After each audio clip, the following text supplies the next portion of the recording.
Purchase your tracks today.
Purchase your tracks today.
Purchase your tracks today.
Gbooza.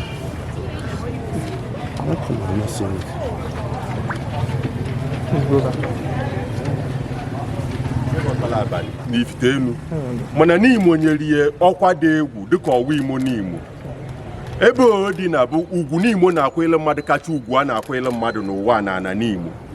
After the service of mass, he have the highest n'Imo nwere ike imelu mmadụ and o deserve ya wee na-emeri ya nkịta ndị chief ndị otu ya kafarachi n'Imo ya agụziela anyị their funeral oration or whatever ha prepare agụsiala anyị ya ekwu okwu anyị ekwu anyị ejebezie n'ụlọ bikonu ekene m unu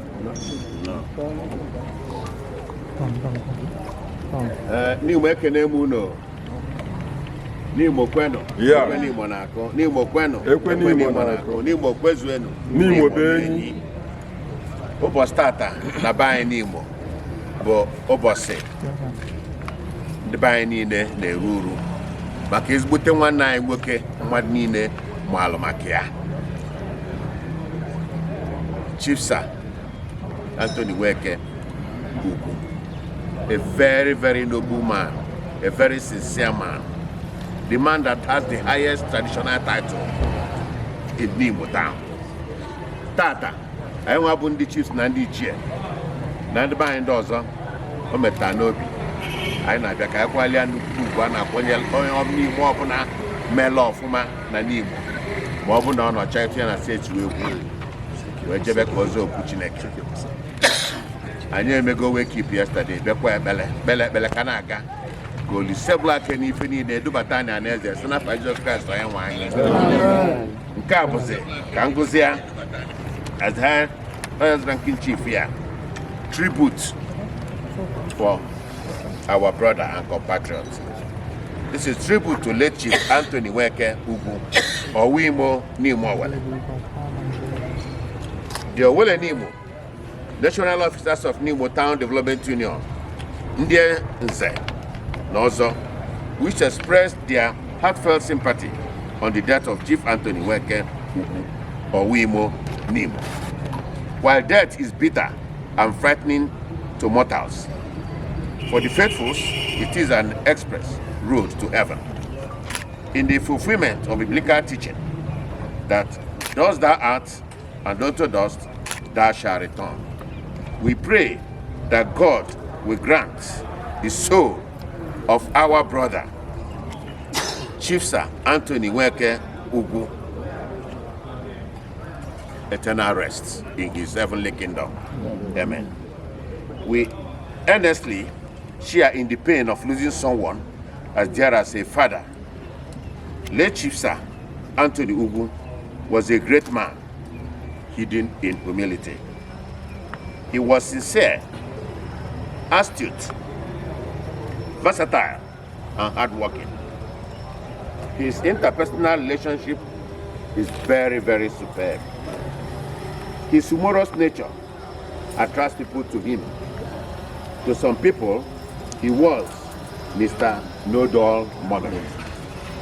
He lived a good religious life and joined the Knights of St. John International. His love for tradition made him join the prestigious Nze Society of N'Imo. Thus, the name Nze was given to him. He was a dedicated member of N'Imo Town Development Union, NTDU. He was chairman of Port Harcourt branch for many years and even hosted the meetings severally.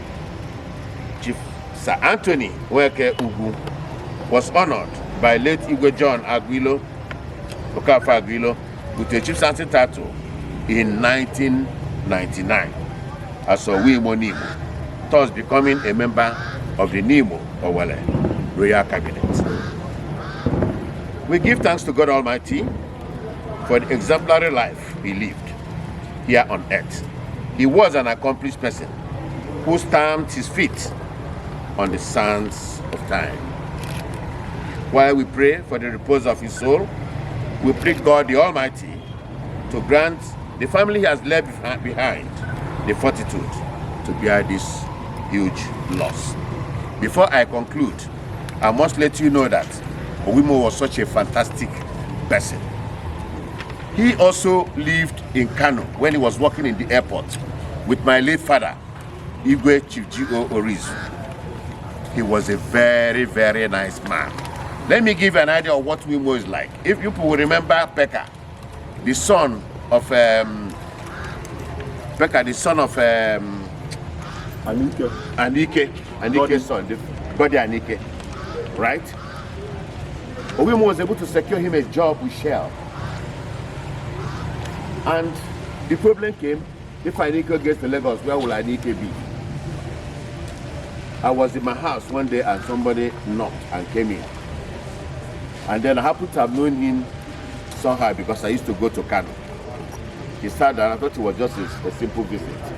After exchanging pleasantries, he gave me a letter. Said, Owaimo said you should give this letter to me.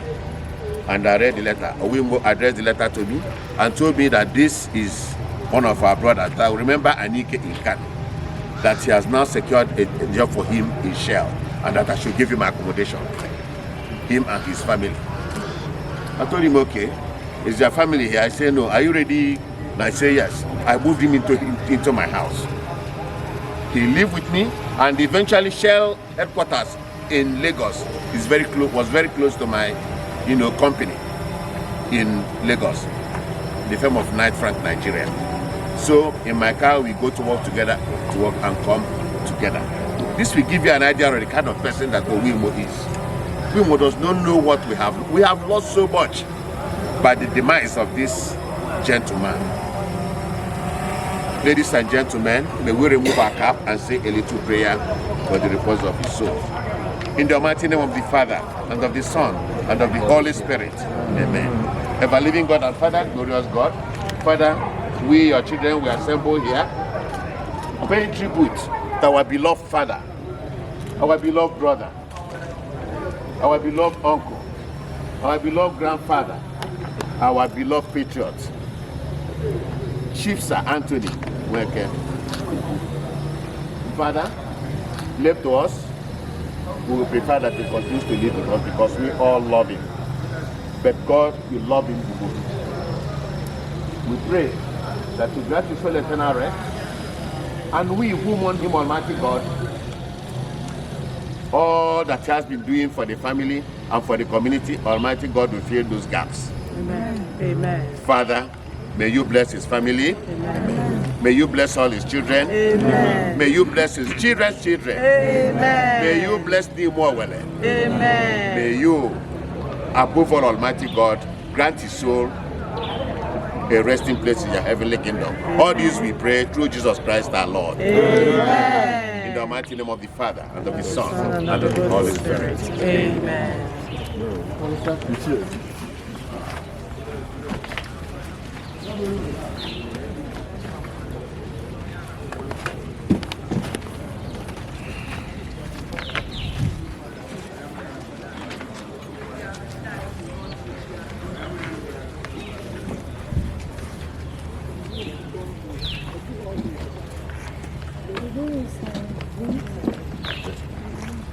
The family.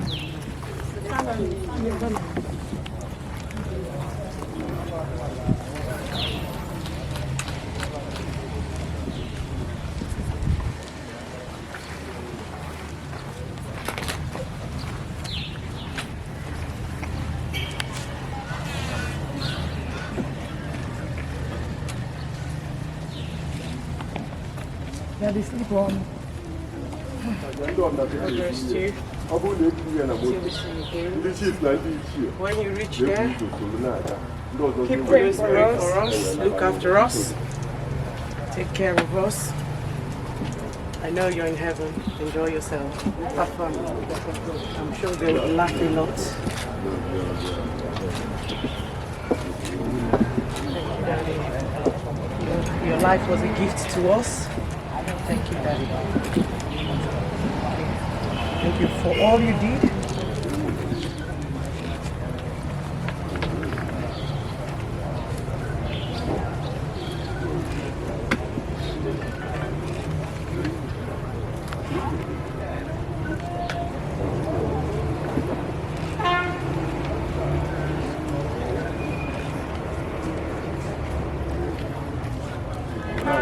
With your permission, let's Owaimo rise here, government. yes.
You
are doing marvelously great.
Where is the head? Where is the head?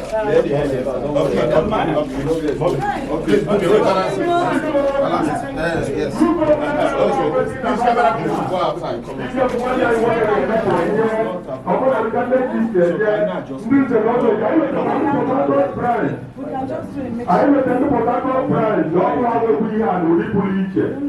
All the boys will get out here. The night there, they will meet the other. He's not here now.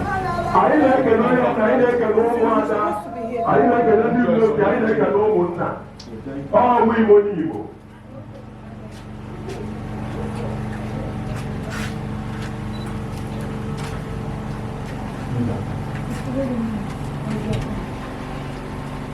Biko ndị na-ebata biko site ebe ha ga-anọ ka ha nọrọ ala n'oche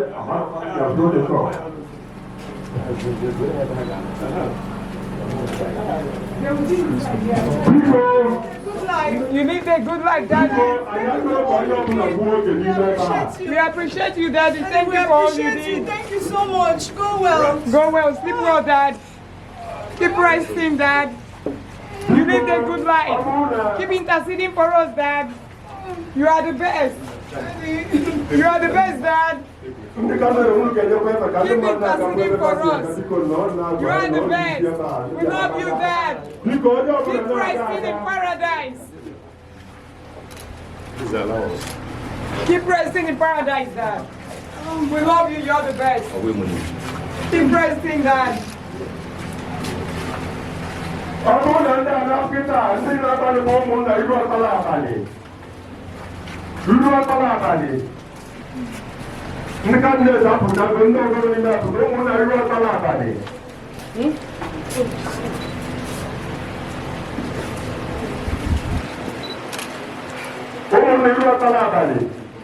Keep resting, Dad.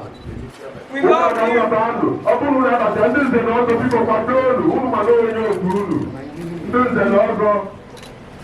There's a good thing in there. Just want to drop one.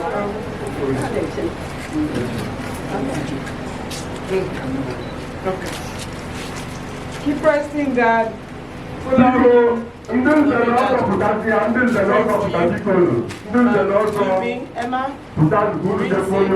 they say hi and they say go well. We really thank God for the gift of you and I love you so deeply. I wish you could have lived all your life here. Oh, Daddy. I wish you could have so well. Why on earth? You fought. Well You done. fought so hard. Thank you, Daddy. You defeated emails, but it's the will of God to call you at this time. We can't question God. We love you, but God loves you most. Keep resting. Daddy, let me put you on the fan.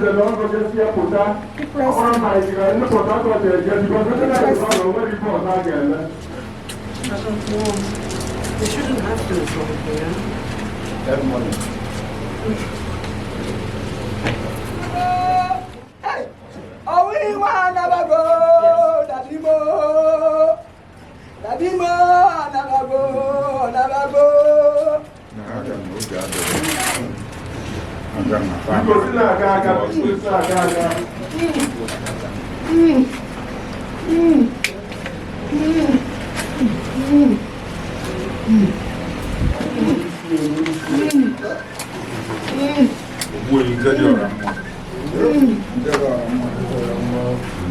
Bye bye. Daddy Mo. Owaimo-Nimo.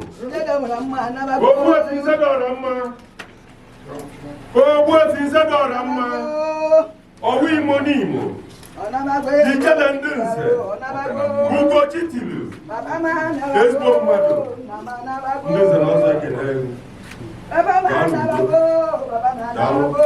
Owaimo-Nimo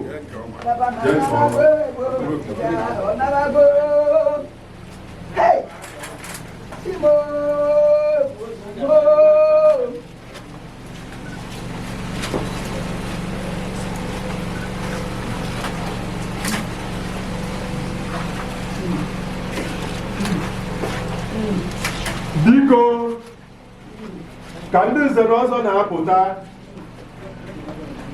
onwe ndị ọdakụ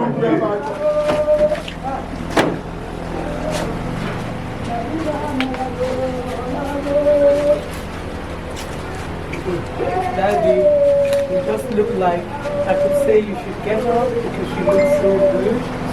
Peaceful, so peaceful. It's okay, Mama. Oh yeah, I'm not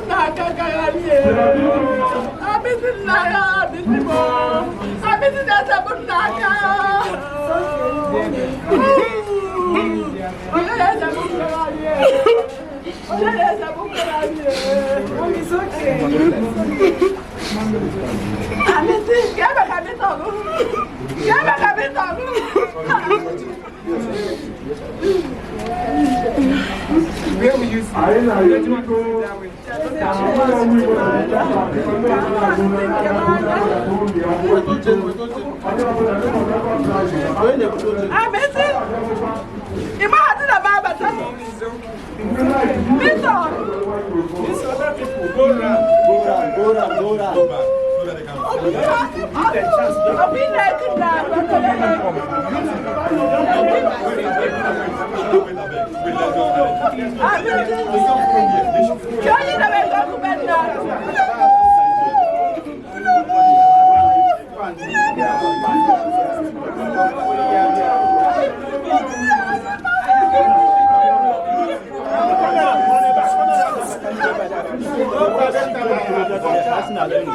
You, the other people, come, follow here. Come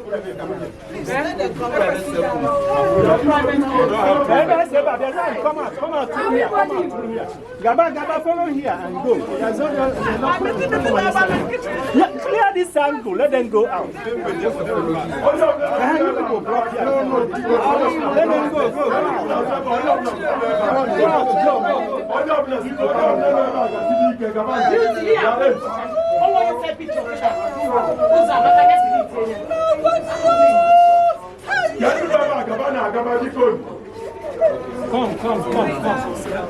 Come out. Nico, Gabano. It's okay. And One, two, three, and go. please, perfect.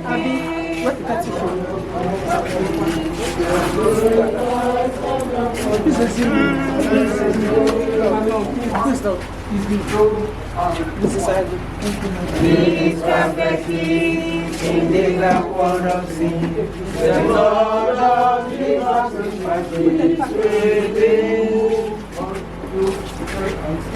Please perfectly.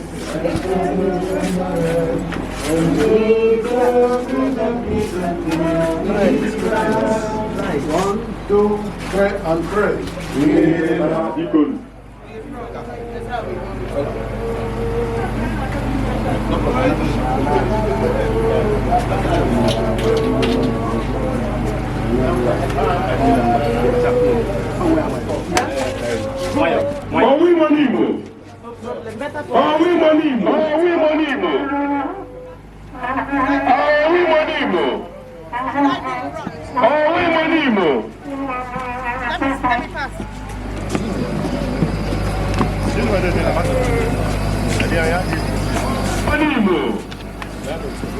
Owaimo-Nimo.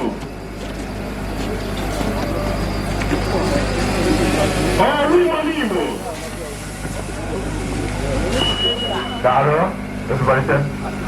The guys here,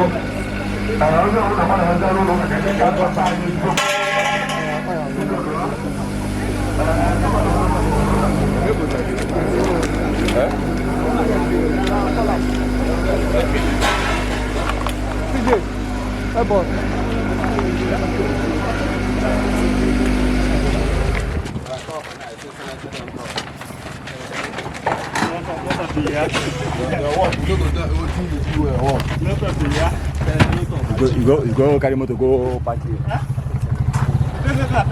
not Wait for my sister so that I can get the leaf and everything.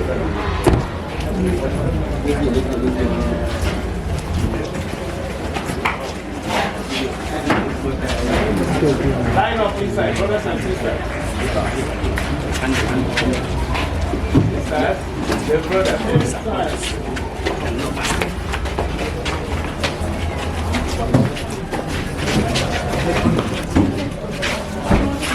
We will open it. Should I stand in front? I didn't really Excuse me. Let me stand in front. Nweke Ugwu. Mmiri nsọ na-echetara anyị maka mmiri chukwu nke Pọl dị asọ dere banyere ya sị na anyị niile mere mmiri chukwu n'ime Jesu Kristi si na mmiri chukwu emere anyị wee banye n'ọnwụ ya. Ya bụ na enikọtara anyị na ya site na mmiri chukwu emere anyị. Ya bụ dịka Kristi siri n'ike nke ebube nke nna wee bilite n'ọnwụ. Otu ahụkwa ka anyị ga-esi bie ndụ ọfụ ọ bụrụ na anyị na Kristi dịkọrọ n'otu n'oyiyi nke ọnwụ ya. Anyị jụrụ a na-arịọ ebere gị were n'obi ọma nara mkpụrụ obi nwa odibo gị bụ Anthony Ugwu mekwara ya ebere ọ bụ na o mehiere si na-adịghị ike nke anụ ahụ biko gbaghara ya tọhapụ ya n'agbụ niile nke ọnwụ ka o wee gabata na ndụ ebighị ebi. Anyị rịọrọ gị nke a site na Kristi dị nwanụ anyị. Amen. Ịga anyị aka.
n'aha Nna na Nwa na Mmụọ Nsọ.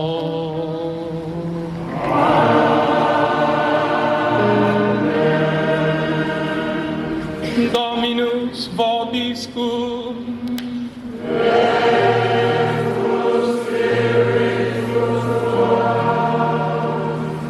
Anyị gbakọnatara ọnụ iji aja misa dị asọ n'ụwa bụ ekpere kachasị ekpere weluru nye mkpụrụ obi nwanne anyị nwoke, enyi anyị nwoke, di anyị, papa anyị bụ Chief Sir Anthony Ugwu n'aka Chineke ihe ebere nke Chukwu n'isi ya. Ọ kachasị maka adịghị ike nke mmadụ. Ọ bụrụ na enwee ebe ọ fọrọ, ebe o metechara, ka Chineke gosi ya ebere, nye ya ntọrapụ, wee nwee ike kpọbata ya n'ebe obibi ya. Anyị na-echetazi nwunye ya na ụmụaka ya, ụmụnne ya, ikwu na ibe, ndị otu ya, kachasị Night of St. John International, ndị niile ọ rapụrụ, ka Chineke tiefe aka n'obi.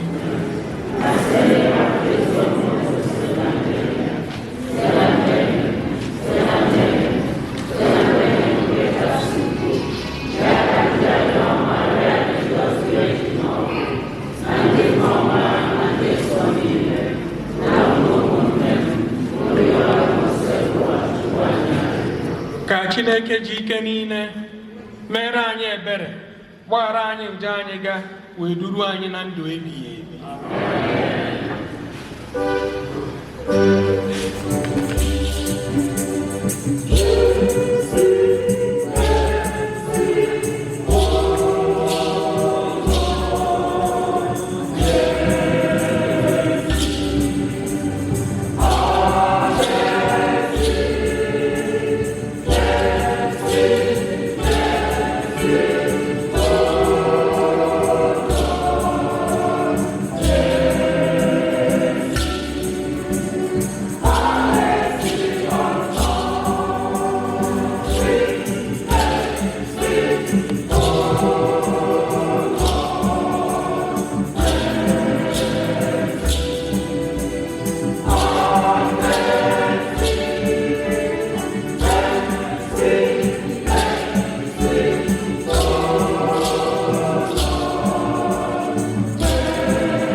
Onye nwe anyị, ọ dịrị gị igosi ebere na mgbaghara mmehie.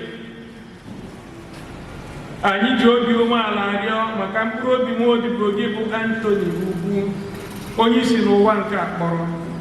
Ahapụkwana ya n'aka onye iro, echefukwana ya ebe ma tie iwu ka ndị mmụọ ozi gị nara ya, dubata ya n'ụlọ anyị nke dị na Paradise, ebe ọ tụkwasara nchekwube ya niile na gị.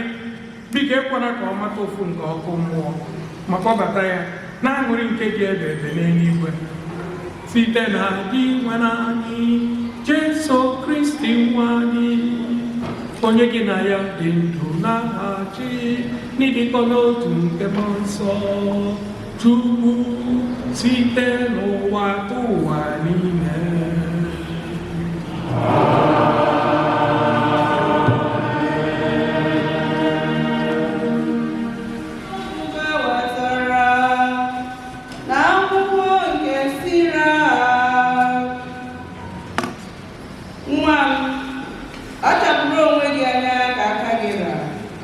Ma nyekwa dị nwanụ onyinye kwesịrị ya. Cheta na chetụ adịghị n'ọnwụ, na o nweghị onye gosiri gị ụbọchị ọnwụ gị. Mere enyi gị ọgọ tupu ị nwụọ. Sepụ aka mere ya afọ ọma oge ị nwere ike. Anapụkwala onwe gị ihe ọma nke ụbọchị taa. Ekwekwala ka oke ruru gị n'ụzọ ziri ezi gafere gị.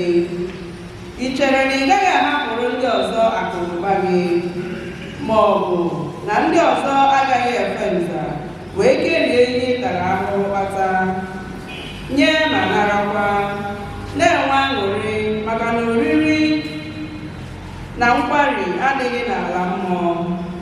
Ihe ọbụla dị ndụ na-aka aka dịka akwa. Iwu nke e nyere na mbido bụ ị ga-anwụrịrị.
Wherever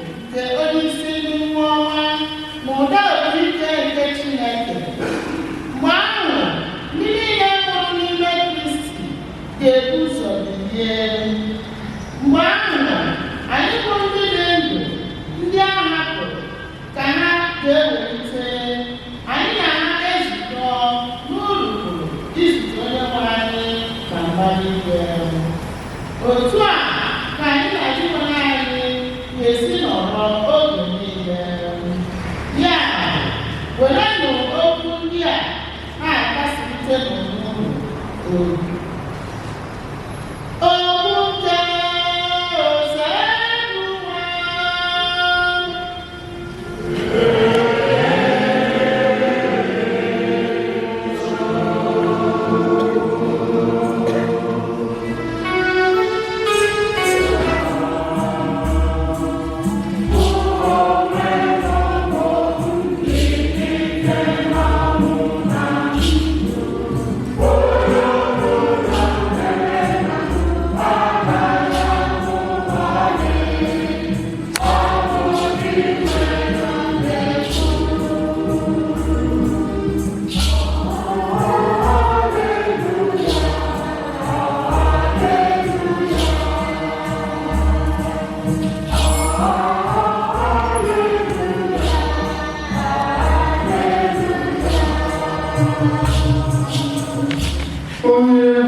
Ise n'ime ha bụ ndị nzuzu, ma ise ndị ọzọ nwere uche.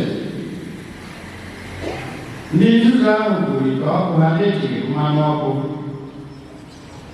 mana ndị ahụ maara ihe buru ite ọkụ na mmanụ ha. Mgbe nwoke na-agba akwụkwọ na-apụtaghị ngwa ngwa, ụra tụbara ha, o wee rahụ ụra. N'etiti abalị, mkpu gara sị, leenụ nwoke na-agba akwụkwọ, pụtanụ unu zute ya. Mgbe ahụ, mma agbọghọ ndị ahụ niile were gbalie ọkụ ha. Ndị nzuzu ahụ gwara ndị nwere uche sị, biko, nyetụrụ anyị mmanụ unu, n'ihi na ọkụ anyị na-anyụ anyị. Ndị ahụ nwere uche zara sị, eleghị anya mmanụ anyị ji agaghị ezuru anyị n'ụlọ, kama gaa n'usoro nke unu n'aka ndị na-ere ya. Nwoke ahụ na-agba akwụkwọ ọbara, mgbe ha gara ịzụta mmanụ, ndị dị njikere soro ya banye n'oriri agbamakwụkwọ, wee mechie ụzọ. Emechaa ụmụ agbọghọ ise ndị ọzọ ahụ bịarute na-arịọ sị, onye nwe anyị, meghere anyị ụzọ. Mana ọ zara sị, ana m agwa unu eziokwu, amaghị m ndị unu bụ. Ya na-eche nche, n'ihi unu amaghị ụbọchị ma ọ bụ oge ọ ga-abụ. Oziọma nke osebụrụ ụwa.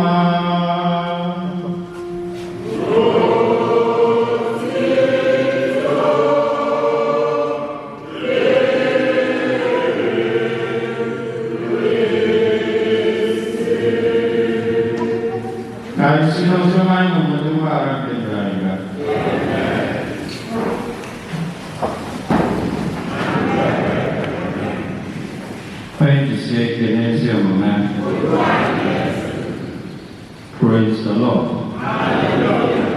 Amen. Kamprobi Anthony, Kamprobi,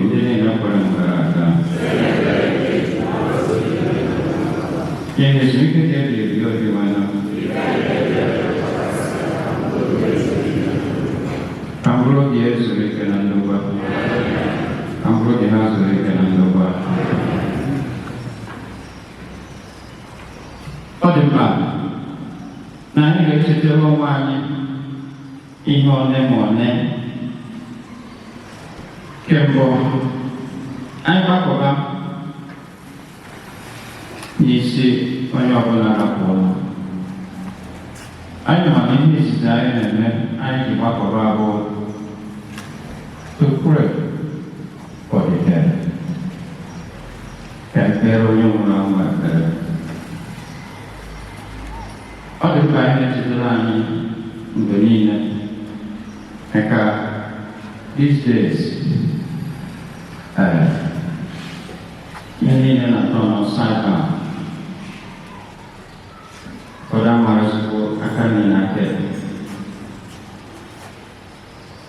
apa musuh lekos dengan sponsor Katolik prayers for the dead ayah kaji wakoba tadi kaji for the one ano na kaina ayo tengban ko Omnisi Antonimo, omniscient Canada to continue always to remember them in our prayers. And Koya Abide had a certificate. And I've been because of the Hana and I shift attention to even the our proposal is basically to pray for the dead. Petulaka, only the law of Hebrews chapter 12, verse 14. So without holiness, nobody can see God. So it never remains a requirement to enter heaven. As soon as we any meaningful advancement towards God, we have to just so to account for before God. Romans chapter 14, from verse 10 to 12, all of us will stand one day before the tribunal of God.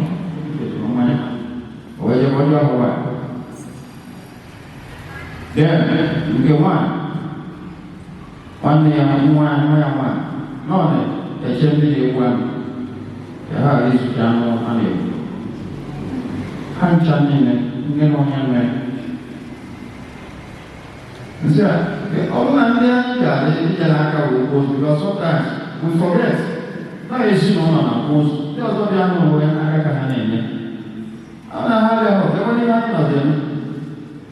As though he was seem to forget. Most important things. I perceive alone now.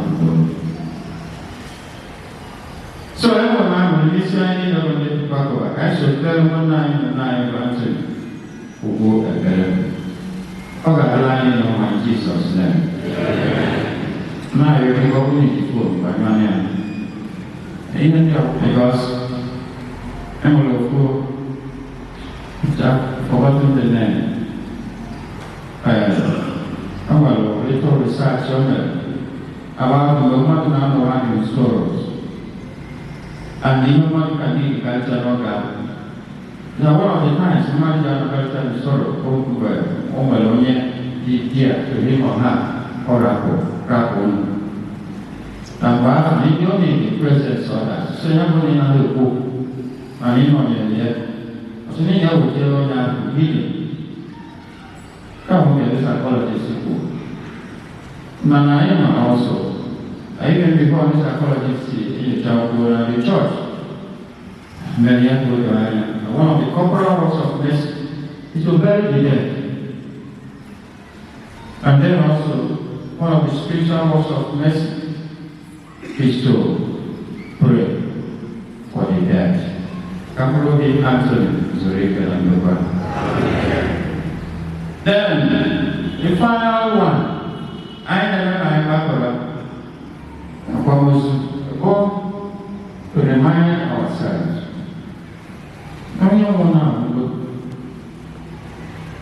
the next one, with COLOSSUS. No one in the model. For this, here is the next year. You wonder, nice and below now. Take a more. Hang up a more. Over what? I never will all die and go. Now, I know our way out of the issue because that is something. And they have one issue because the good man,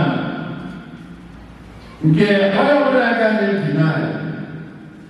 But then, well, he had been in mind for the principle of life. Kamera je kuda.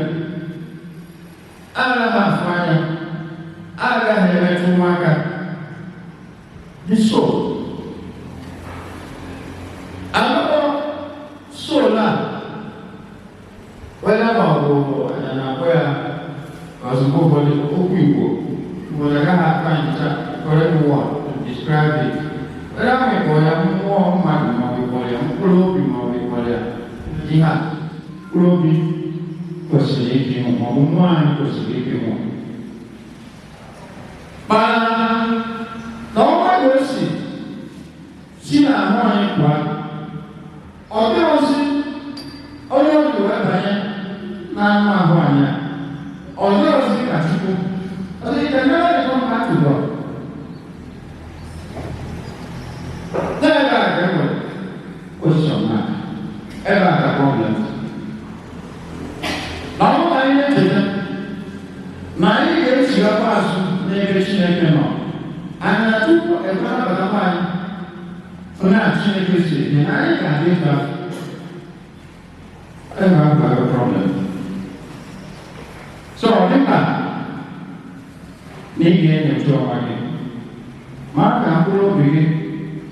Quando eu estou assim, você marca a força da nossa gente.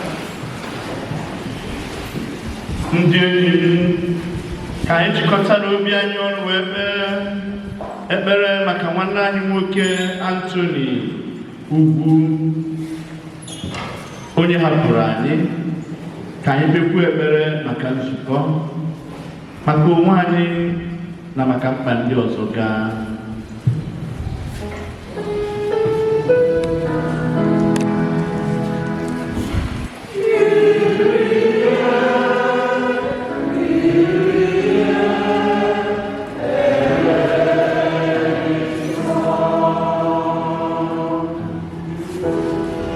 Anthony Nweke, ebe ọ nata grasị nke mmiri Chukwu ka o soro okwe na-atụ ụgbọ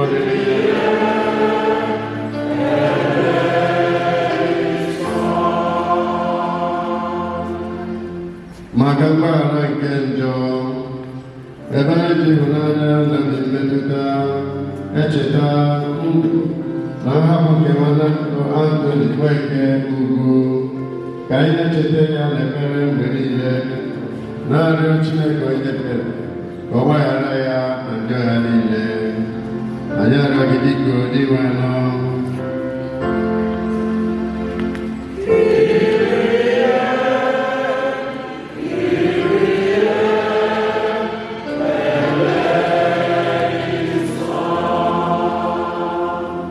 Maka ndị na-eru uju ka ha ghara iche echiche taa site n'ọnwụ na-akasi onwe ha obi na nchekwube nke n'otu ụbọchị na a ga-ezute nwanne ọzọ.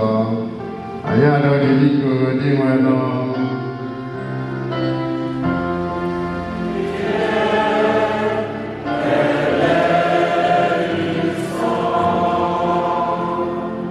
Maka ndị niile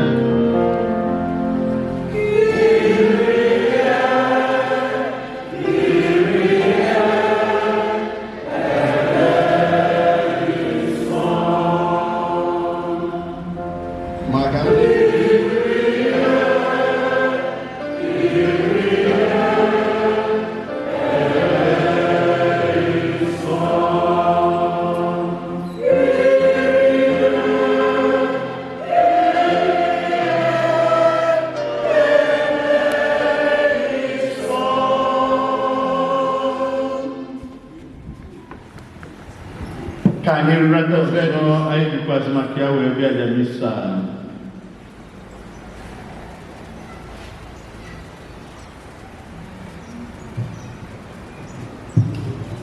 Ka anyị rịọ n'enyemaka nke nna anyị ga-asụ Obedu Maria na ekpere site n'ikpe cheta Obedu Maria dịka sitere na nsọ ichebie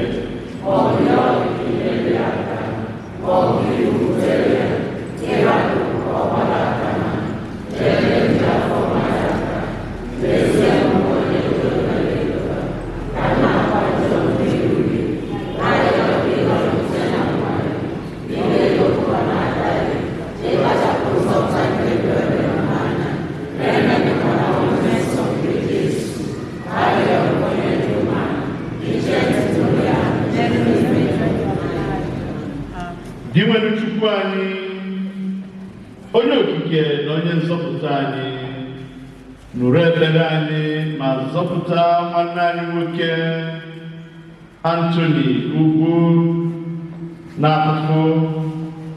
Nyasị ya mgbaghara nke ọ chọrọ n'aka gị, ma nyekwasị anyị aṅụrị nke ndụ ebighị ebi. Anyị na-arịọ gị nke a site na Kristi onye nwe anyị.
Biko nara aja anyị na-ebunyere gị maka nwa odibo gị bụ Anthony Ugwu. Biko nye ya aṅụrị ebighị ebi n'ala ndị dị ndụ. Anyị na-arịọzi ka anyị nwee ike isonyere ya otu ụbọchị na aṅụrị nke ndị nsọ site na Kristi dị nwe n'anyị.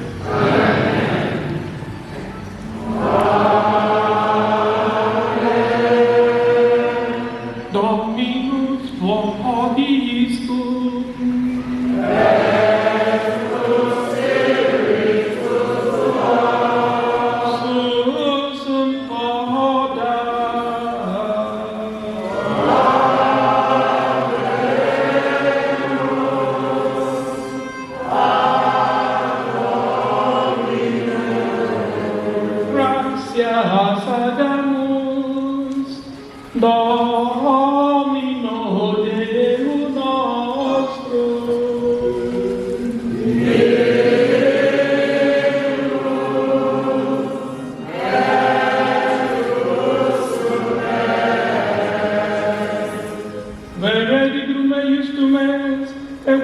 salutare.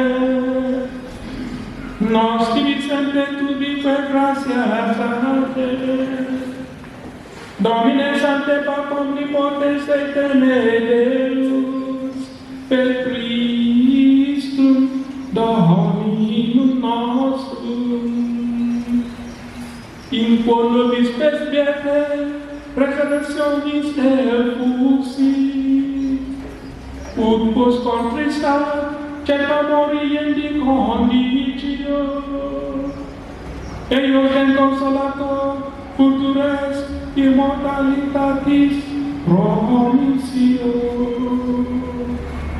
Tuius et infidelibus, Domine vita mutata non tolito, et exulta terrestris, tuius in donatus domo, etena in celis habitatio comparator.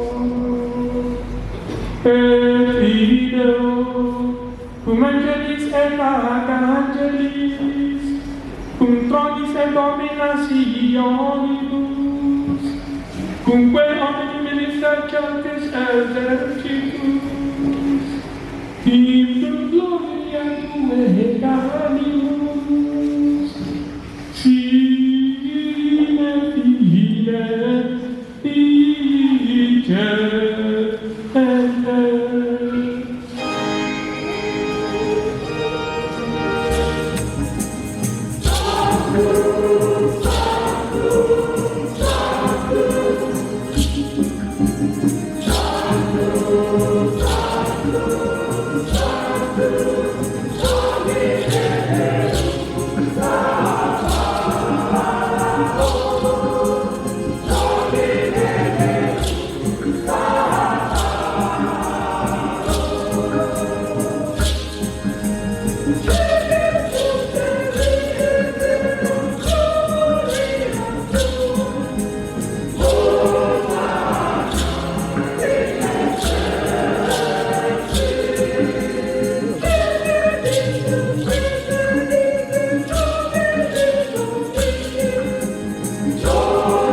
ya mere anyị na-arịọgide onyinye ndị a nsọ site n'ikwasị ha mmụọ gị ka ha wee ghọrọ anyị ahụ na ọbara nke onye nwe anyị Jesu Kristi, onye mgbe o kwetere edunye n'ahụhụ ọnwụ were achịcha ka ọ na-enye ekele nyekwa ya ụmụazụ ya na-asị, nara na nke a, rienụ ya unu niile, nke a ga-ahụ m nke a ga-edunye maka unu.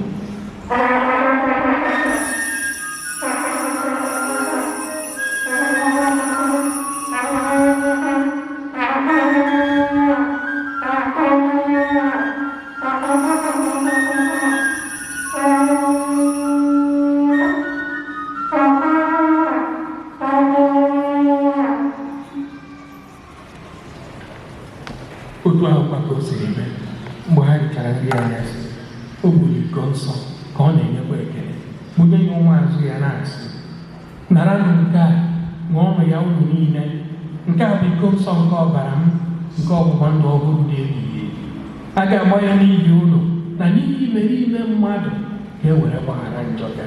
Na-emenụ nke a na ncheta nke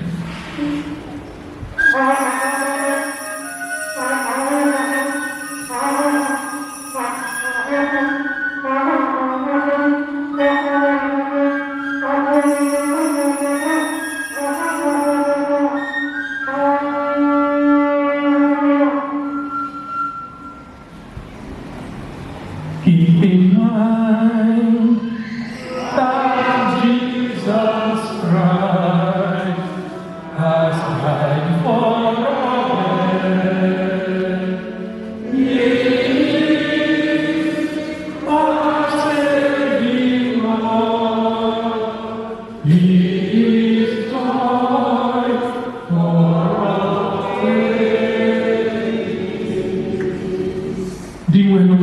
Ebe anyị na-echeta ọnwụ na mbilite n'ọnwụ ya, anyị ebunyere gị achịcha nke ndụ n'iko nsọ nke nzọpụta, na-enye gị ekele n'ihi na ị gụnyere anyị na ndị tosiri ịkpọ ihu gị na-efe gị.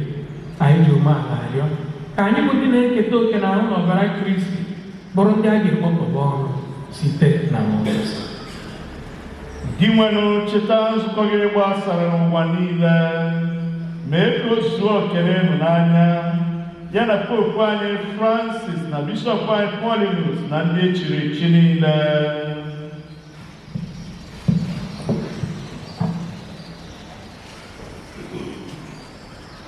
Cheta nwaodibo gị Anthony Nweke Ugwu, onye isi n'ụwa akpọrọ ka ọ bịakwute gị, ebe jikọtara ya na mmadụ n'oyiyi ọnwụ ya, mee ka ya na ya bụrụ otu na mbilite n'ọnwụ ya.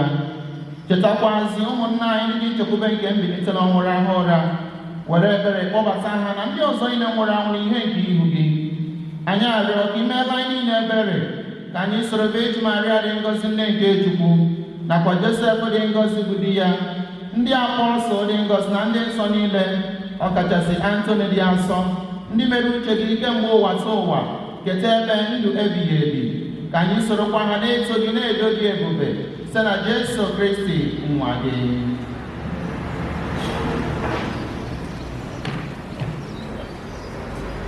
Per il suo commisso et illiso, Spiritu Patri Omnipotenti, in unitate Spiritus Sancti, omnis honor et gloria, per omnia saecula saeculorum.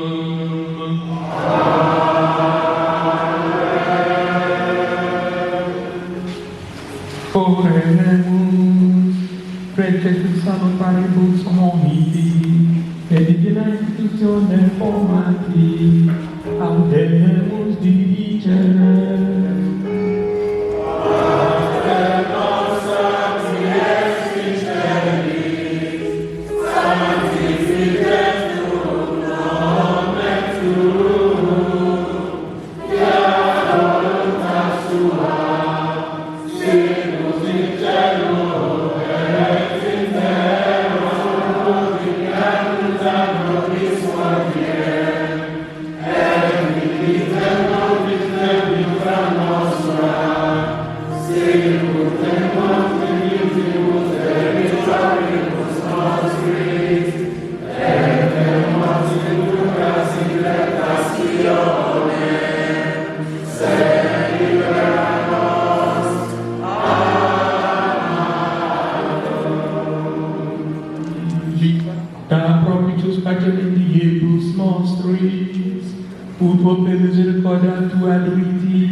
Salvatoris nostri, Gesù Christi.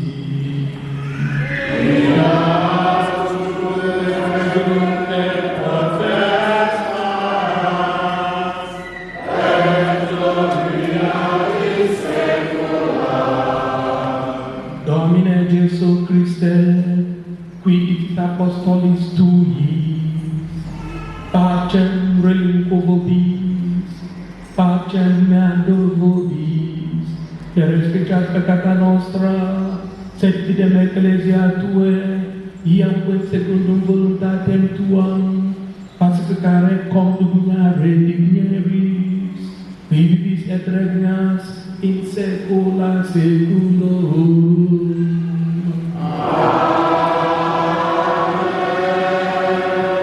Pax Domini sit semper vobiscum.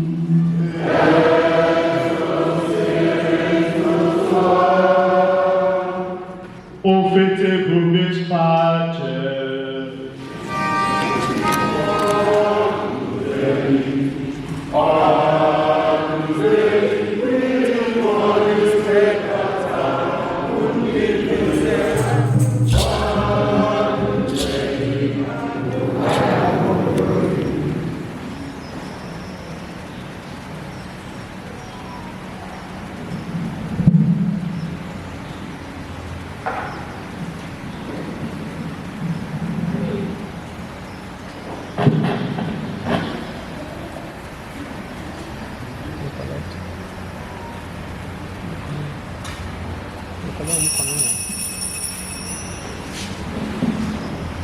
Ajamisa anyị nọ n'ime ya bụ maka ezumike mkpụrụ obi Anthony Ugwu.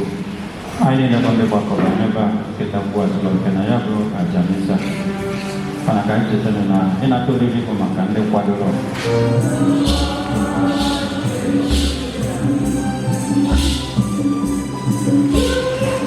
Dị nwenụ, anyị na-arịọ ka oriri nsọ nke anyị natara wetara nwanne anyị bụ Anthony Ugwu ihe na ezumike ebighị ebi, ka ọ kwadozie anyị isonye keta oke n'otito nke alaeze gị.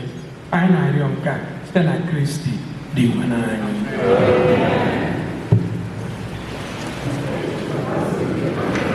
Nye ezumike dị ebighị ebi, o dị nwanne, ka mkpụrụ obi ya zuru ike na ndokwa, ka mkpụrụ obi ya zuru ike na ndokwa, ka mkpụrụ obi ya zuru ike na ndokwa. Ugbu a ihe oge ya ruru bụ onyinye iche aka n'obi. Anyị na-arịọ onye ọbụla anyị binye, ma ọ bụ na ndị kwaya malite abụ ugbu a, tinye ihe anyị wee sị ndị ihe mere ha bido ka ọ bụ n'oge abalị na ezinụlọ. Biko anyị na-arịọ mmadụ niile kwaya ndị ga-eweje na-adị nkwado.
N'afọ Assumption Catholic Church n'Igbo na-abụ n'ụwa anyị nwabụnye bịara ụka bụ ndị nyere onyinye anyị ji n'aka ka anyị ji asị ndị ezinụlọ Ugwu ndo ife mere ụlọ metụtara anyị nwa na-asị ego anyị ji n'aka onye ndekọrọ anya kwesịrị ya dị mana obi anyị na-eweta kacha mkpa fọbụ n'ozu n'uji wee dị iche ka mkpụrụ obi Anthony Nweke Ugwu na mkpụrụ obi niile na-ekwe emu gara aga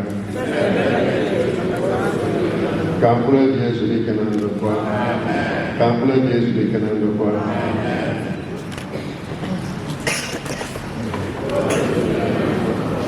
Nye ezumike dị ebighị ebi, o dị nwanne, ka mkpụrụ obi ihe zuru ike na ndokwa, ka mkpụrụ obi ha zuru ike na ndokwa. Ka were ohere a wee kene n'izizi Chineke bụ onye nyere Anthony ndụ kwuo n'oge anọ, kpọkwaziri ya n'oge a. Ka anyị kene Chineke n'ụzọ pụrụ iche maka mmemme akwamozu a dị nwu pọsịbụl tata. Ekele Chineke bụ onye mee na ọ dị pọsịbụl tata, nke bụ eziokwu. Anyị si onye nwe anyị ya nọrọ otuto n'ebe ọ dị ukwuu in Jesus' name. Anyị na-ekelesi mmadụ niile n'ụzọ pụrụ iche, ndị ụkọchukwu, anyị ma onye nọrọ anyị n'isi omume ka ọ na anyị nwere onye ọ bụ. Unu echefugo dịka ọ gaghị ofu ọnwa Very Reverend Alphonsus Eze Oke. Anyị nwere aṅụrị n'ịbịa na-ekewa ya. Anyị na-arịọ Chineke ka ọ na-enyewanye gị ike, ma ike nke ahụ ma ike nke mmụọ eji ejere ya ozi.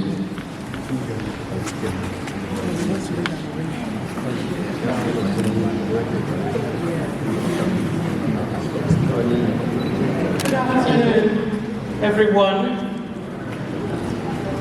You may all know me or may not know me. My name is Dr. Maureen Chiebonam Okibi, who is Dad's first daughter. And so far we've had 3 funeral points across the world. In the UK, in Port Harcourt, and in Nimo. And can I use this opportunity to thank those that have helped us through the funeral preparations.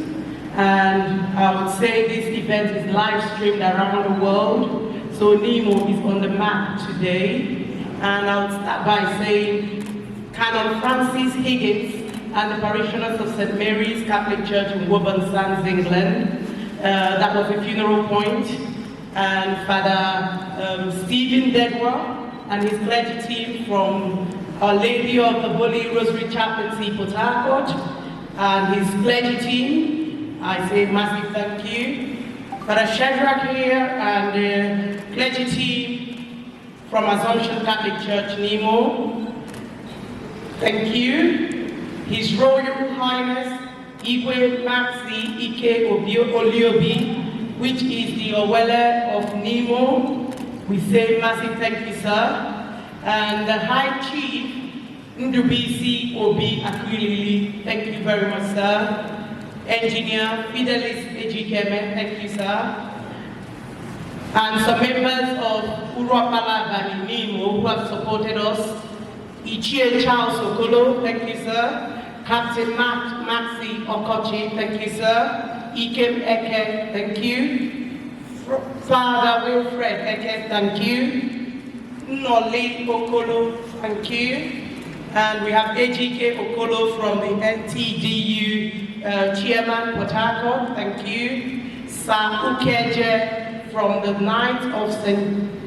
John International, thank you. And all friends of Mo who have formed a massive group convened by Barrister Edna Ifawu, thank you. All the guests from Woburn that were there during the Woburn Week, thank you. And everyone present here in Nimo, thank you. I would not forget to mention those that kept Dad alive for over 20 years. Daddy was very poorly from over 20 years and no one knew. Thank you so much to Shell Port Harcourt, the medics of Shell Port Harcourt, and the physiotherapist, Dr. Charles Duru, who has been giving Dad physiotherapy treatment for over 15 years. Thank you very much. And I'll hand over to the St. Teresa's team, St. Teresa's Old Boys Association. This was an association Daddy was so passionate about. He finished from St. Teresa's in 1963, and they're here, and part of their what they do when a member passes away is they have to do the anthem and give a brief speech. And finally, back to Tony, my brother, to finish off the vote of thanks. Thank you very much. St. Teresa's, thank you, sir.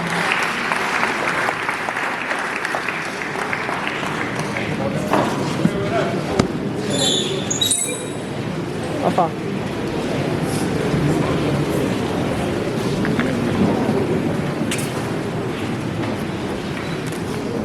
Ụmụnna na Kristi site n'okwu anyị na Kristi, anyị ji nsọpụrụ na-ebute ahụ nwanne anyị iyi ahụ ya adịghị ike nke mmadụ. N'ihi ya, anyị jiri umeala yọọ Chineke, onye na-enye ihe niile ndụ, o kulite ahụ nwanne anyị bụ Anthony Ugwu n'ọnọdụ ndị nsọ na nke niile kwere gara aga. O gosi ebere ime na ọ ga-efe ya. Nwanne anyị bụ onye jiri ọnwụ mgbapụta, onye apụtara ụkwụ oji, onye mere ka ya na nna dịkwa mma, na onye bukwara n'okwu aka n'ihi nke ezigbo onye ji atụrụ. Ka Chineke mee ka o sonye na nnukwu ọgbakọ nke nna ahụ ebighị ebi, na aṅụrị nke na-enweghị ngwụcha na mmekọ nke ndị nsọ niile.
gị ka anyị na-etinye mkpụrụ obi nwanne anyị bụ Anthony Ugwu.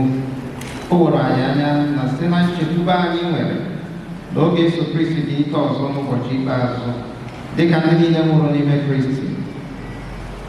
Anyị na-ekpere gị n'ihi ihe ọma niile nke ikiri gozie odibo gị na ndụ nke pụrụ ịnwụ anwụ. Ihe ọma ndị ahụ bụkwa ihe ịrịba ama nke anyị jiri amata obiọma gị na mmekọ nke ndị nsọ n'ime Kristi. Ya mere, biko were ebere gị gee ntị n'arịrịọ nke anyị na-arịọ gị. Onye nwe anyị, kpọghere odibo gị Anthony n'ọnụ ụzọ nke Paradaịs. Nyekwara anyị aka ndị ka nọ n'ụwa ka jiri nkụzi nke okwukwe na-akasịrịta onwe anyị obi ruo mgbe anyị niile ga-eji zute Kristi. Otu ahụ ka anyị na nwanne anyị Anthony ga-esi nọnyere gị oge niile site na Kristi iwe n'anyị. Ị na-akụ biko gba mbọ ka ịfụ na iji ya fon ma ọ bụ ihe ọbụla whatever. Anyị kelekwa ndị sista daalụ.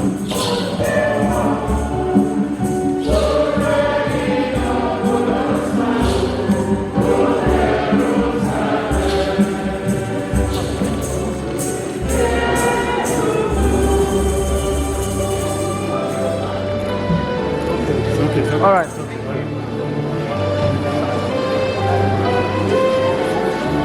Baliw ya. Don't carry the bag.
Officers! Officers! Salute! Down!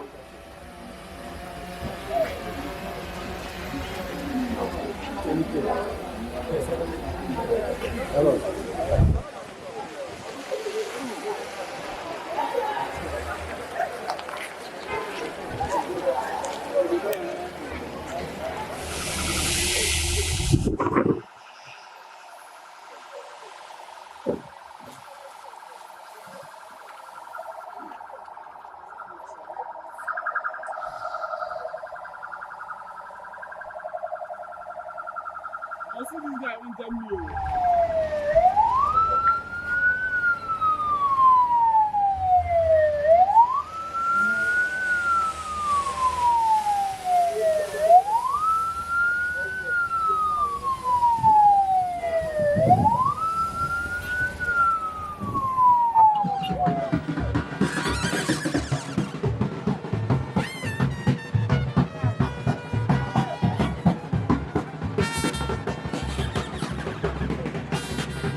na-abịa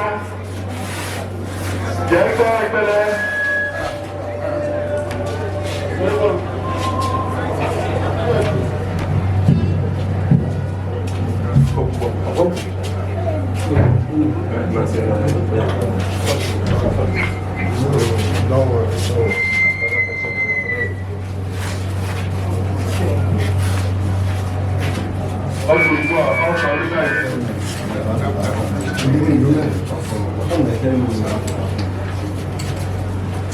Onye nwe anyị Jesu Kristi, ị nọrọ n'ime ini mkpụrụ ụbọchị atọ were si otu ahụ gọzie ndị nke ndị niile kwere na gị.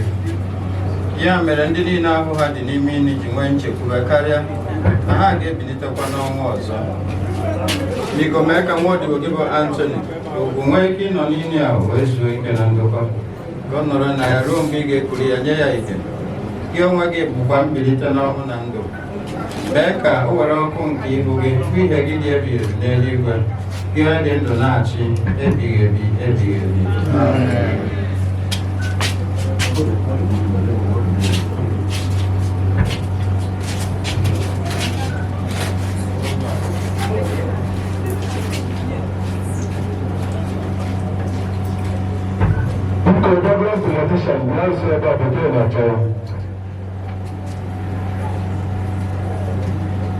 Onye nwe anyị, ebe ọ masịrị gị ịkpọrọkwa nwanne anyị bụ Anthony Nweke Ugwu, anyị na-akwalite onye ahụ ya n'ala ugbu a ka ọ laghachi n'ebe nke o si pụta. A na-eme nke a n'ihi na ọ masịrị Chineke ji ike niile isikwa na ndụ akpọrọkwa nwanne anyị. Kristi bụ onye mbụ nke si n'ọnwụ bilite. Ọ bụkwa onye nke ga-eme ka ahụ anyị nke a dara ada gbọọ wee yie ahụ nke ya bụ sọ ihe. N'ihi nke a, anyị na-etinye ahụ nwanne anyị bụ Anthony Ugwu n'aka Chineke ka ọ nara anyị n'udo nke ya, meekwa ka ahụ ya bilitekwa ọzọ n'ụbọchị ikpeazụ. Anyị ga-apụ n'udo na spesi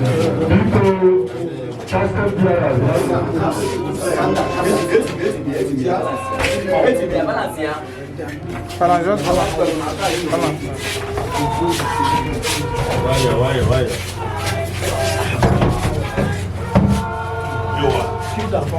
Alright, come on, small. A little bit. Okay. Is it Mona?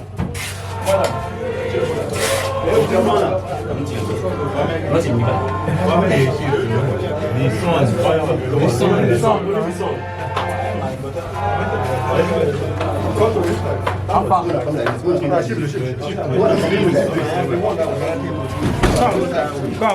on.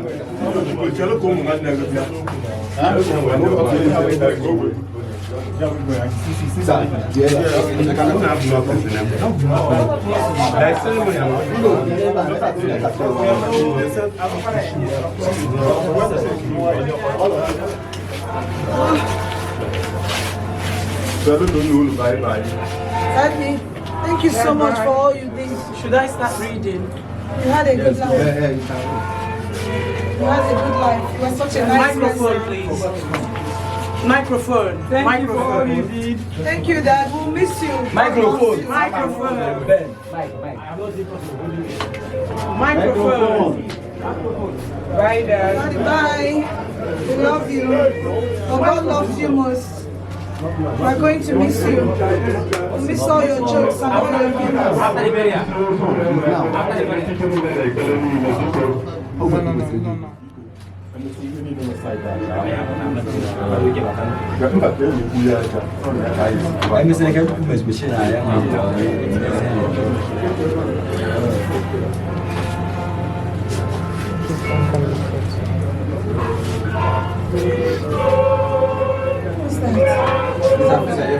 Oh, my feather. Oh, he can go with it. It's so centralized. Yeah. Dad, I left you a feather from my fan. My fan reads Owaimo-Nimo. That's what it calls.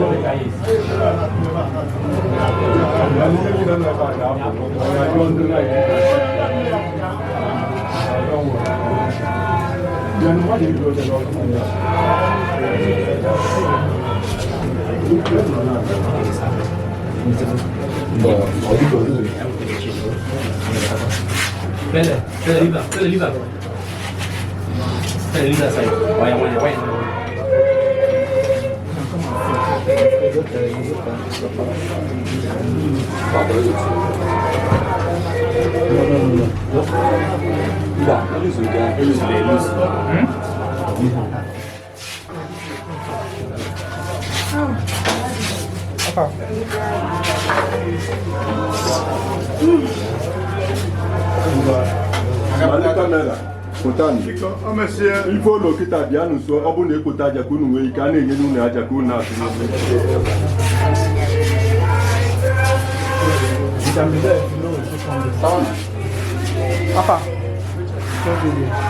Watch.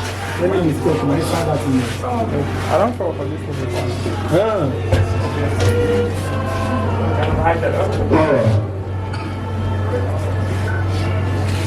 Onye nwanyị mere ebere. Kristi mere ebere. Onye nwanyị mere ebere. Nna anyị nọ n'eluigwe.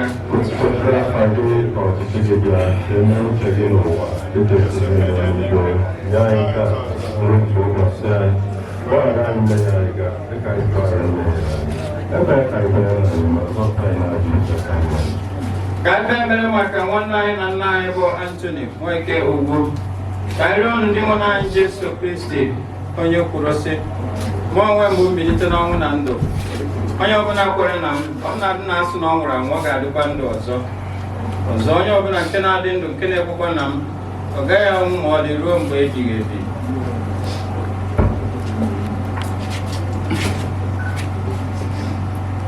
Dị nwenụ ịgbara anya mmiri n'ihi ọnwụ enyi gị Lazarus, kasị anyị n'obi ma hichaa anya mmiri anyị, anyị arịọ gị Kristi.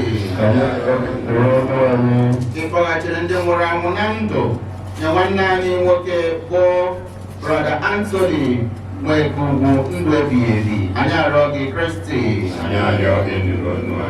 Ikwere onye ohi nke chegara n'nkwa iru na Paradise, nabata nwanne anyị bụ Anthony Ugwu na aṅụrị nke eluigwe, anyị arịọ gị Kristi.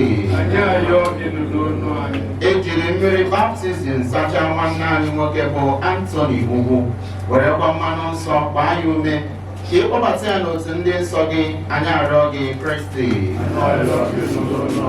Ejiri oriri nsọ nke ahụ gị na ọbara gị wee zụọ nwanne anyị nwoke bụ Anthony Ugwu, inye ya oche na nnukwu oriri nke alaeze gị, anyị arịọ gị Kristi.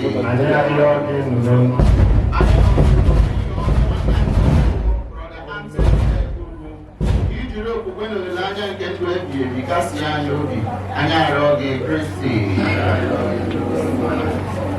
Onye nwe anyị, ụzọ ebere abụọ ka anyị na-arịọ ka ị mere nwanne anyị bụ Anthony. Kemgbe nwa odibo gị nwere uko ya ime ihe bụ uche gị oge ọ dị ndụ. Ekwekwana ka ọ daba n'ahụ nke dịrị mmehie ya. Nke abụọ, mgbe nwa odibo gị bi n'ụwa a, ezi okwukwe bụ ihe jikọrọ ya na ndị niile kwerenụ. Ga-esikwa ozu ahụ ejikọ ya na ndị mmụọ ozi gị n'ụwa ọzọ. Anyị na-arịọ gị nke a site na Kristi dịnwanụ anyị. Nye ezumike dị ebighị ebi dịnwanụ. Ka mkpụrụ obi ya ka mkpụrụ obi ndị niile kwerenụ gara aga. Biko Chukwu, anyị na-arịọ ebe anyị na-ebe akwa arịrị maka ọnwụ nke nwa odibo gị bụ Anthony Nweke Ugwu. Anyị echeta mgbe niile ụbọchị ọnwụ nke anyị nwa na onwe anyị na-abịawanyekwa nso. Biko nyere anyị amara gị iji kwado maka ụbọchị ikpeazụ ahụ site n'ịdị na-ebi ndụ dị mma mgbe niile. Ka ọnwụ mberede na ọnwa na-akwadoghị akwado wee ghara ikwudo anyị, kama ka anyị na-ekpe ekpere na-eche nche oge niile ka ọ ga-abụ mkpụrụ ọbụla ị kpọrọ anyị, ka anyị nwee ike iso wee banye n'aṅụrị ebighị ebi n'eluigwe site na Kristi dịmanụ anyị.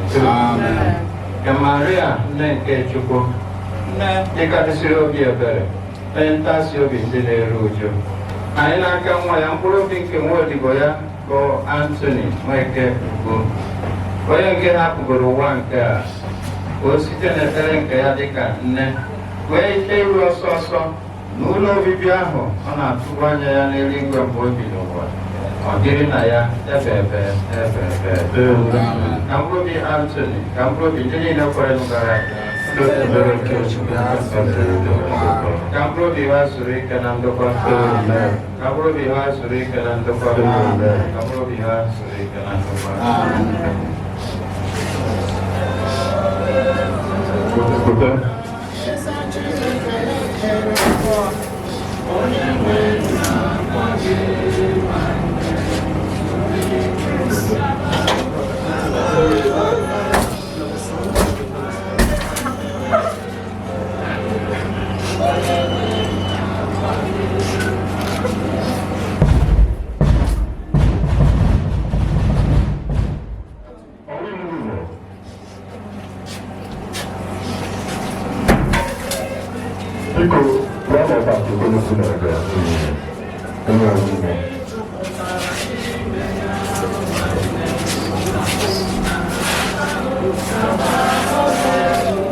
Thank you, darling, for everything. Thank you so much. Goodbye. Until we meet again. Thank you. Thank you, sir.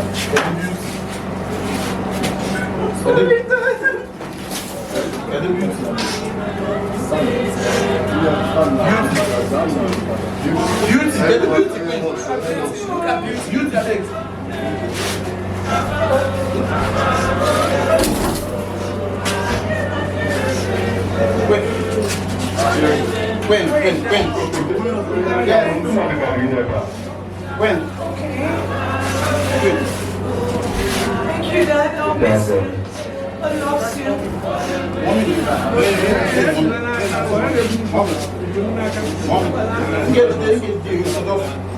So let her use her hand. You can't hold it now.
Owaimo-Nimo. My father, Owaimo-Nimo, my dad, was my mother's true and only love and best friend. My dad, our dad, was the best father, grandfather, relative anyone could have. The loyal friend and confident to people. The Iroko of Owaimo-Nimo dynasty. A popular, prominent, and most privileged icon of Ugwu family in Uruwa-Balabani, Nimo. The world has not been the same since 25th February 2024. For me, it will never be. But that taught me strength, courage, resilience, grit, and perhaps more importantly, joy in the midst of these world's challenges. And there have been some really deep days which may never go away and may continue to live with me every day. But Dad found joy and meaning in the simplest of things. His determination in the face of challenges may continue to encourage me to live, to carry on in the immediate aftermath of this sad loss. To hold my shoulders high and to believe that I will survive, that my life as a woman animal that counts, that will continue to live meaningfully, and that I will love my children and others wholly as that did. I love and cherish you, Dad. You are the big man that every girl desires to be her dad. For your 10th time, Daddy, thank you for everything. God be with you until we meet again. Nodokuma, Chichi, Chiebonam, Owaimo-Nimo. Thank you. Thank you very much. Anthony, Kampurobi Azuri Kanando. Nana Nibeko Togra had a country that came with checking over the Kessemen anywhere. Yeah, it's all right.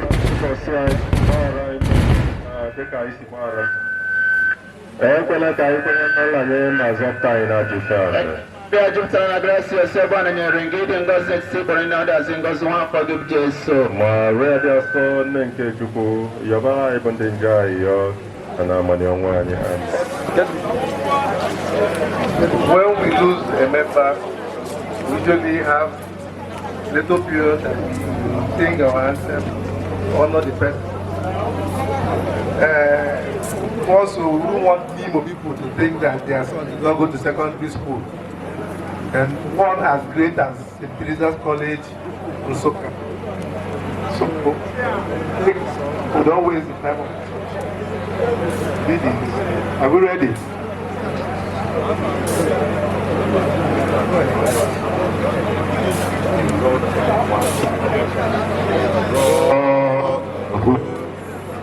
Peace and love, we pledge to serve and homage to pay. St. Teresa's College, our mother home, the sister where we are formed. We are the fruits of this great school, the pride and sweat of our noble founders. We shall strive with all might and meant to be the light of justice and peace. Bolum, Bolum, Bolum. Thank you. Down in the St. Teresa's Open Station. Kampurobi Anthony, Kampurobi Nina Kwene Garaga. Kampurobi Azuri Kanando. Yes, Maria Bere. From the night. Who has taught us to respect and love this our departed brother?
So, on behalf of this CMO,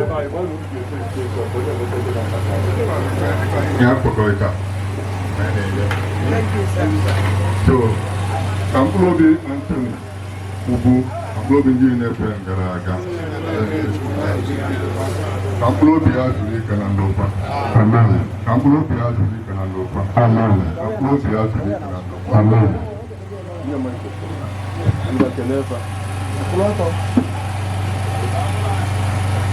Ọtọ dị njọ biko ekenekwa m unu n'ihu n'ụbọchị n'elu ọnwụ ma ama m n'etu oyi macha abadọ ya dị ebe a taa osu anyị wee kpaa ya ekene m unu iri nne na ya dị n'ụwa. Thank you very much, sir.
Development Union, Protocol Prize, it's a with the drama.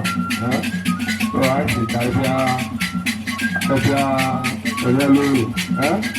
I make it case in moving. But I will go off tonight.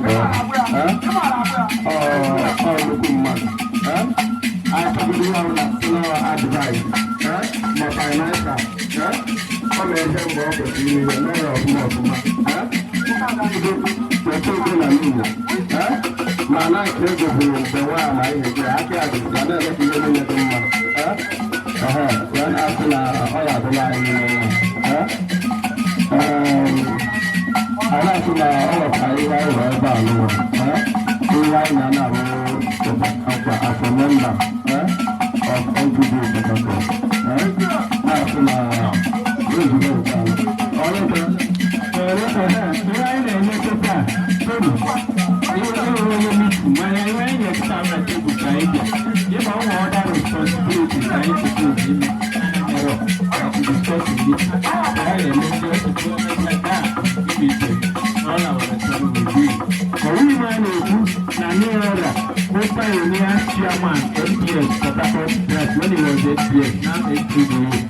So so many years.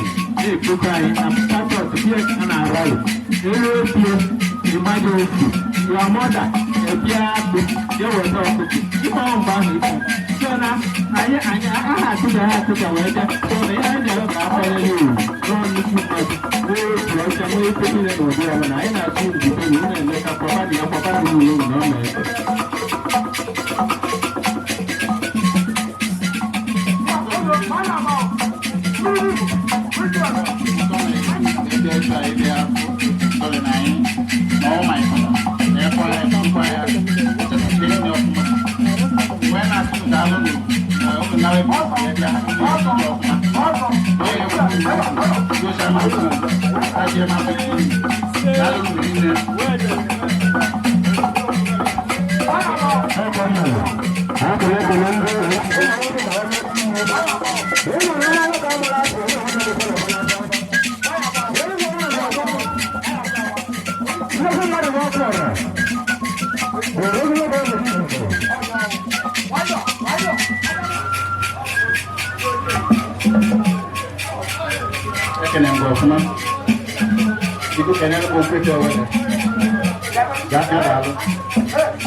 Thank you very much, I really appreciate it. When you go back, please,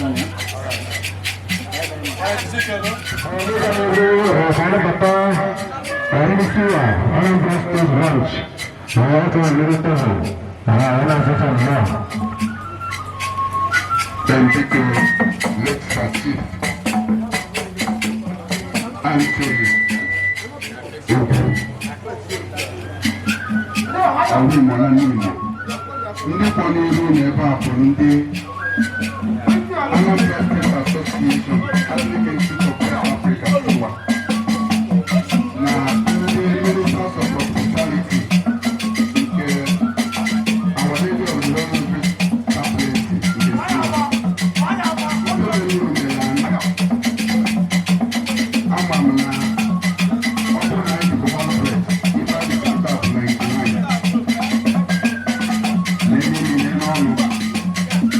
I say all who the Baba who let the Baba can be able to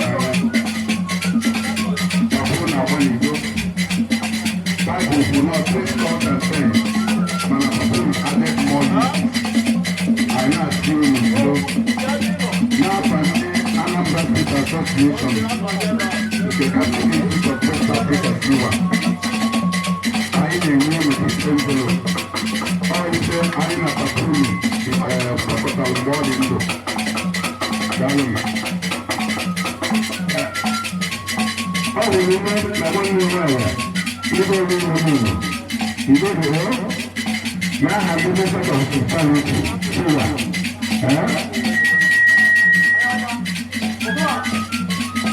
You only have your room. Why you have that? Why you have that? But so many people, the very well, you go Owaimo-Nimo. How will you look here?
Thank you.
Owaimo-Nimo. Ichi ofosisi amobia. Ichi ezeki omwe. Ondane goma leve fa meme. Ichi ogalanya.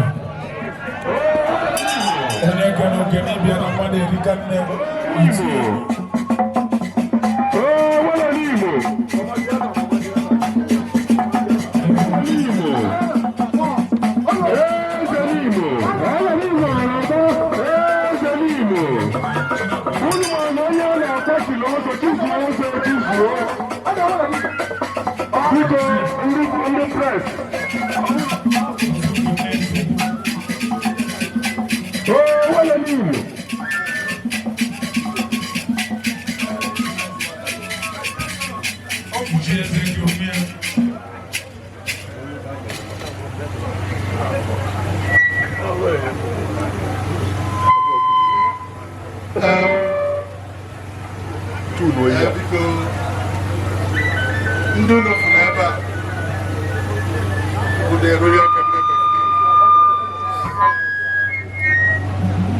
Anyị si ka anyị bịakwanyelu onye otu anyị ukwu.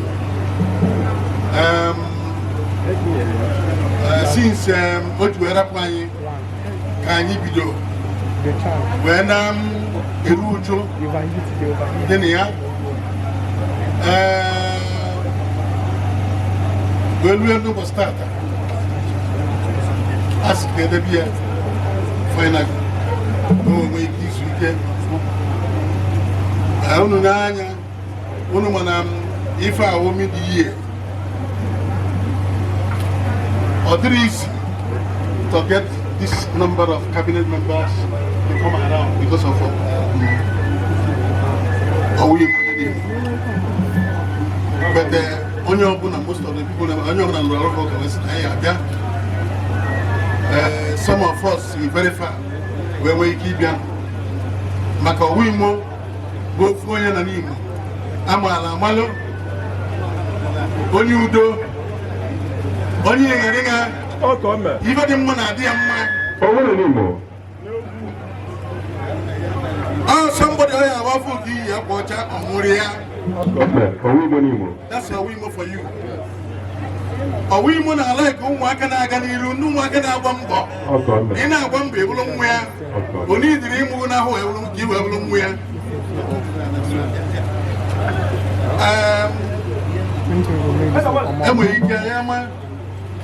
My relationship with him, in the sense that a special love for me.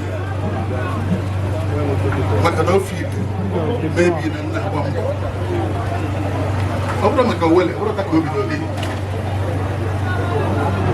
Owaimo-Nimo. Wee si anyị si ga-ebe kede unu gbaa unu ume eziokwu na Owaimo mana ọ ka nọkwuo maka unu afọ ndị mmadụ n'ebe a can advise you very well, people who can lead you the way. That's the essence of Nyanwe Ugwu, one of us. Maka oboro tu other planning and you about a prune and you about a prune. I will say, I just you know, don't. Even though so, the Adam, don't make I say even MSC and Menda. Dalu. Owaimo-Nimo.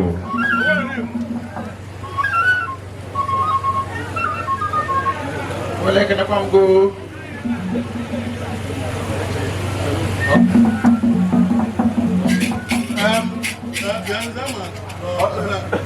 Because when you woman, everywhere I only deal with you, Owaimo who is an awesome in most places. Oh, your son. Oh, God. I tell you, we get whatever. So now, I know how condolence. This is an awesome. We go, I see a man on your going. Mom, no way goes wedding. I just can't get away. Let me do. Get to the way. No, my sweating. It's why I see a man. Because the laws are not to know.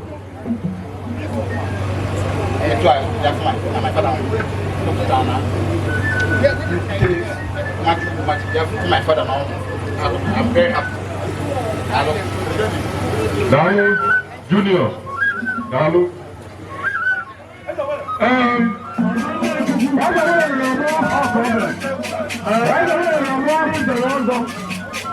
I like to know. I don't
Halo,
Siapa nama nazar nunu